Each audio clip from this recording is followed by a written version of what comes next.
এই যে আদিত্য সিংয়ের সঙ্গে হামিমের সম্পর্ক, সেই বিষয়ে আপনারা কতদিন ধরে জানতে পারেন?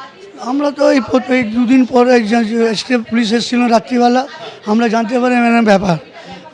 স্টেটের পুলিশ এসে রাত্রি 11:30 সময় প্রথম দিন এসেছিলেন, ওনার পুছতাছ করলেন ওনার সঙ্গে। ওনাকে নিয়ে এখান দিয়ে 1:30টার সময় গেলেন ডিডি অফিসে, 2 ঘন্টা এখানে ছিলেন।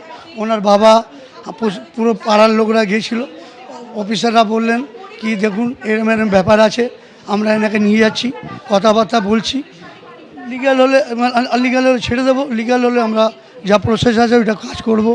তারপরে কথাবার্তা উনি চলে, তারপর নেক্সট ডে আমাদের ডেকেছিলেন, ওনার বাবা গিয়েছিল, ওনার বাবাকে রাত্রিবেলা নিয়ে 12:30টার সময় আবার এসেছিলেন। উনি বললেন, অফিসাররা বললেন এবার আমরা রুম অ্যারেস্ট করছি, হাউস অ্যারেস্ট করছি। ওনার একটা মেমো দিলেন, মেমো দিয়ে সাইন করিয়ে উপরে নিয়ে গেলেন।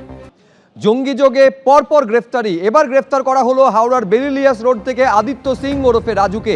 এই আদিত্য সিং ওরফে রাজু সম্পর্কে তথ্য জানা যায় হামিম মণ্ডল এবং অর্পিতা সরকারকে নিজেদের হেফাজতে পাওয়ার পর জিজ্ঞাসাবাদের সূত্র ধরে।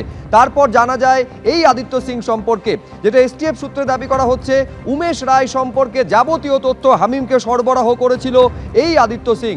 তারপর বেরিলিয়াস রোড থেকে আদিত্য সিংকে গ্রেফতার করলো বেঙ্গল পুলিশের এসটিএফ। হামিম অর্পিতাকে উমেশ রায়ের ছবি এবং তথ্য দিয়ে সাহায্য করেছিল আদিত্য বলে দাবি তদন্তকারীদের।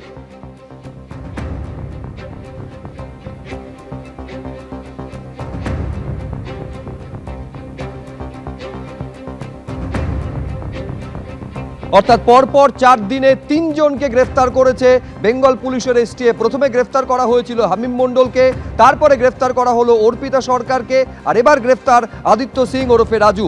বেঙ্গল এসটিএফ এর সঙ্গে যোগাযোগ রাখা হচ্ছে, সর্বদা সতর্ক রয়েছি আমরা। শোনাব আপনাদের এই কথা বলে কি বলছেন কলকাতা পুলিশের CP. We are in touch with West Bengal STF and we are pursuing the leads. Whatever comes, we'll act on that. हर समय हम लोग अलर्ट हैं इसके बारे में, इसके लिए अलग से नहीं है। इस तरह का कोई इन्फॉर्मेशन आता है तो हम लोग उसको वर्कआउट करते हैं और अभी हम लोग बंगाल STF के साथ काम कर रहे हैं। अगर इस तरह के कोई संदिग्ध व्यक्ति हैं तो उनके विरुद्ध कार्रवाई करेंगे हम लोग। বিভিন্ন মন্ত্রী মুখ্যমন্ত্রী তাদের নিরাপত্তা নিয়ে একটা প্রশ্ন উঠছে। ওটা ডাইরেক্টরেট অফ সিকিউরিটির সঙ্গে আলোচনা হবে এবং যে সিদ্ধান্ত নেওয়া হবে ওইভাবে কাজ হবে। পরপর 4 দিনে 3 জনকে জঙ্গি যোগে গ্রেফতার করেছে বেঙ্গল পুলিশের এসটিএফ। প্রথমে গ্রেফতার করা হলো হামিম মণ্ডলকে, তারপরে গ্রেফতার করা হলো অর্পিতা সরকারকে এবং সর্বশেষ গ্রেফতারি হলো একেবারে রাজু ওরফে আদিত্য সিং, যার বিরুদ্ধে অভিযোগ উমেশ রায় সম্পর্কে যাবতীয় তথ্য হামিমকে সরবরাহ করার।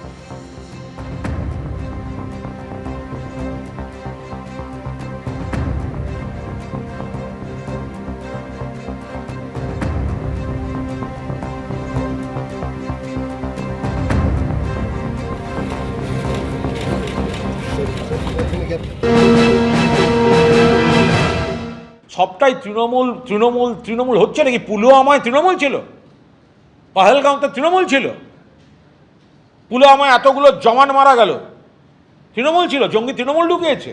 দিল্লি থেকে বম্বে একের পর এক অ্যাটাক হয়েছে, মণিপুর চলছে, তৃণমূল। কেন কথায় কথায় তৃণমূল তৃণমূল করছেন? একটা খারাপ লোক ঢুকে পড়লে আমাদের ফেডারেল স্ট্রাকচার এ রাজ্য ও রাজ্য মুভ করলে তাকে থামাবার দায়িত্বটা কার? সেন্ট্রাল ইন্টেলিজেন্সের দায়িত্ব কার? সেন্ট্রাল ইন্টেলিজেন্সের। বউবাজারে বিস্ফোরণে RDX ব্যবহার হয়েছিল সিপিএম জমানায়, রশিদ খান। বরানগর থেকে ধরা পড়েছিল ট্রাক ভর্তি গাড়ি, RDX ভর্তি ট্রাক যাচ্ছিল অসমের জঙ্গিদের কাছে, সিপিএম জমানার বিষয়।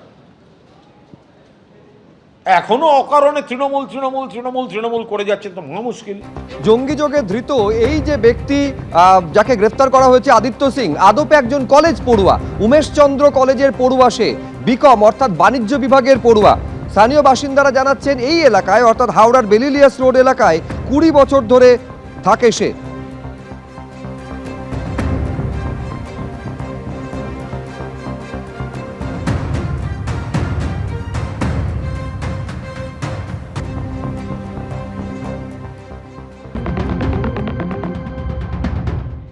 জঙ্গি হামিম মণ্ডলের সঙ্গে সরাসরি যোগাযোগ ছিল আদিত্য সিংয়ের, তেমনটাই বেঙ্গল এসটিএফ সূত্রে খবর। এই আদিত্য সিংকে গত শনিবার বেঙ্গল এসটিএফের তদন্তকারী আধিকারিকরা তাকে প্রথমে আটক করে। তার থেকে একটি ল্যাপটপ পাওয়া যায়, বেশ কিছু নথিপত্র পাওয়া যায় এবং তাকে দফায় দফায় জিজ্ঞাসাবাদ করার পর বেঙ্গল এসটিএফ এর তদন্তকারীরা নিশ্চিত হন যে এই হামিমের সঙ্গে কিন্তু আদিত্য সিংয়ের সরাসরি যোগাযোগ ছিল। এবং শুধু তাই নয়, বেঙ্গল এসটিএফ এর তদন্তকারীদের সূত্রে যেটা জানা যাচ্ছে যে এই হামিমকে সমস্ত ধরনের তথ্য কিন্তু দিত এই আদিত্য সিং, এবং উমেশ রায় সম্পর্কিত সমস্ত তথ্য কিন্তু একেবারে পৌঁছে দেওয়া হতো হামিমের কাছে, তেমনটাই তদন্তকারীদের দাবি। আমরা সরাসরি কথা বলে নেব আদিত্য সিংয়ের দিদার সঙ্গে। আপনি তো आदित्य दीदा, हमीम के साथ कितने दिन से नहीं जानते हैं सर, हम नहीं जानते हैं हमीम को। हम कहाँ जाने, हम हमीम को हमारा पूरा फैमिली नहीं जानेगा, लड़का उसका बाप भी नहीं जानेगा कि हमीम कौन है। आदित्य क्या करते थे? पढ़ता रहा वही कॉलेज में उमेश चंद्र में, बिकम है। हाँ, अभी ने इम्तिहान 10 दिन हुआ दे के आया है, तो उसका बाप बोला परीक्षा हो गया था, कंप्यूटर में नाम लिखा लो थोड़ा। किसको लेकर गए? उसको तो अरेस्ट किया है एसटीएफ ने। हाँ हाँ, इसके बाद क्या परसों ले गया रात को, 15 आदमी आया था, तो वो लोग घेर के ले गया, सब खोज के ले गया। कुछ काम मिला कि नहीं मिला हम लोग नहीं देखा। हम लोग लैपटॉप भी थे? खाली लैपटॉप तो उसका बाप की ना था। ऐसे पकड़ के हम रोने लगा ऑफिसर को, तो बोला कुछ नहीं, तुम चिंता मत करो, कोई काम में कोई गड़बड़ में फंस गया है, ये बोला है, अब बता देंगे। तो वही जब हम गया था, बैठा था 3 बजे वहाँ से, फिर गाड़ी में हथकड़ी लगा के ले गया वहाँ। হামিমের সঙ্গে এই আদিত্য সিংয়ের সম্পর্ক কতদিনের, কিভাবে তাদের সম্পর্ক তৈরি হলো, কি কি তথ্য তদন্তকারীরা যা যা তথ্য পেয়েছেন সেই সব তথ্য বিশ্লেষণ করে আর কারা কারা এর সঙ্গে যুক্ত রয়েছে সমস্ত বিষয়টাই খতিয়ে দেখা হচ্ছে, তেমনটাই বেঙ্গল এসটিএফ সূত্রে খবর। ক্যামেরায় দিব্যেন্দু সিনহার সঙ্গে হিন্দোল দে, এবিপি আনন্দ, হাওড়া। এবিপি আনন্দ, এগিয়ে থাকে, এগিয়ে রাখে।